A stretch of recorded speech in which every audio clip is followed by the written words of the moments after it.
Assalamualaikum warahmatullahi wabarakatuh. Perkenalkan, nama saya Arden Jauhari Arif Fauzan dengan NPM akhir 011. Jadi kali ini saya akan mereview paper yang berjudul Diversity Ecology Evolution of Archaea. Awalnya, semua mikroorganisme bersel tunggal dan eukariotik diklasifikasikan sebagai prokariota dan monera. Dari klasifikasi ini mengelompokkan bakteri dan archaea ke dalam satu jenis kelompok berdasarkan morfologinya. Seiring dengan adanya perkembangan nukleat dalam 10 tahun terakhir, beberapa kemajuan teknologi dalam DNA analisis komparatif dan filogenetik berbasis asam oleh sequencing dan pendekatan komputasi Karl-Walsh menunjukkan bahwa archaea ini tuh lebih dekat hubungannya dengan eukarya dibandingkan dengan bakteri. Beberapa fitur yang kurang dalam bakteri dan cakupan bersama dari beberapa kelompok taksonomi baru selain yang di antara archaea dan eukarya termasuk keberadaan histon telah terdeteksi dalam survei keragaman rRNA. Karena seringnya pemulihan garis keturunan ini menggambarkan betapa umum, di paper ini tuh akan ditinjau daftar kesamaan antar domain ini yang belum diketahui dari organisme ini. Genom ini tuh telah memungkinkan berkembang dengan ditemukannya taksa archaea yang baru. Archaea ini merupakan sebagai perbandingan yang lebih kuat dari keanekaragaman dan sejarah evolusi yang berbeda dari bakteri sebagai eukaryota, masing-masing dari 3 domain melalui filogenomik multiprotein, serta analisis yang lebih rinci memiliki karakter genetik, biokimia, dan seluler yang unik dari metabolisme archaea yang tidak dibudidayakan.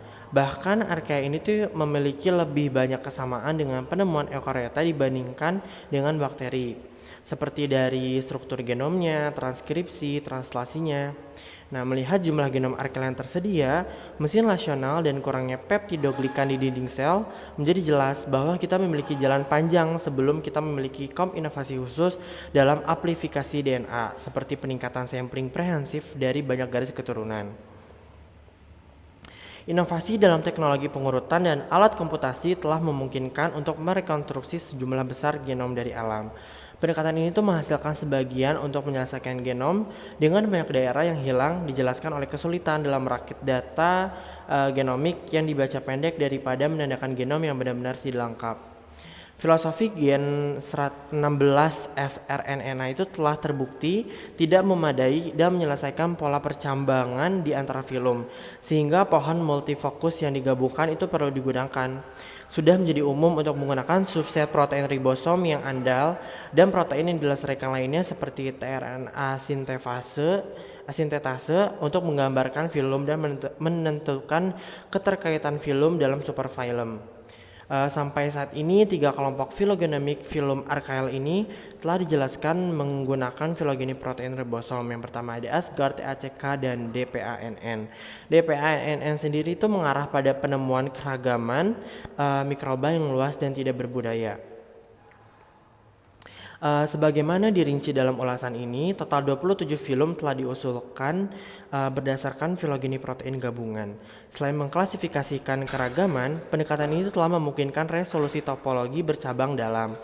Misalnya keterkaitan antara archaea dengan eukaryota. Untuk memperbarui pohon kehidupan dari archaea, kami memperoleh satu set lengkap genom archaea berjumlah 3.599 tidak dikultur dan dikultur yang menghasilkan suatu analisis filogenomik yang kuat menggunakan satu set protein penanda ribosom yang dilestarikan.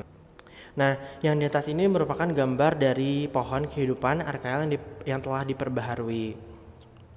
Menemukan akar pohon archaea itu sangat penting untuk menjawab pertanyaan yang berkembang tentang metabolisme dan evolusi sel awal. Meskipun demikian, akarnya masih jauh dari terselesaikan dan beberapa posisi telah diusulkan, misalnya antara Eurarchaeota dan Archaea TACK 180. Menantang penempatan ini adalah fakta bahwa asosiasi inang seringkali bertepatan dengan pengurangan genom dan peningkatan tingkat evolusi urutan. Misalnya, analisis mendalam tentang karakteristik ini dapat menciptakan artefak dalam analisis filogenetik seperti tarikan cabang panjang dan dianggap mengelompokkan DPAN secara artifisial sebagai keladi bercabang dalam yang monofletik. Sekian dari saya, terima kasih. Mohon maaf apabila ada kesalahan. Wassalamualaikum warahmatullahi wabarakatuh.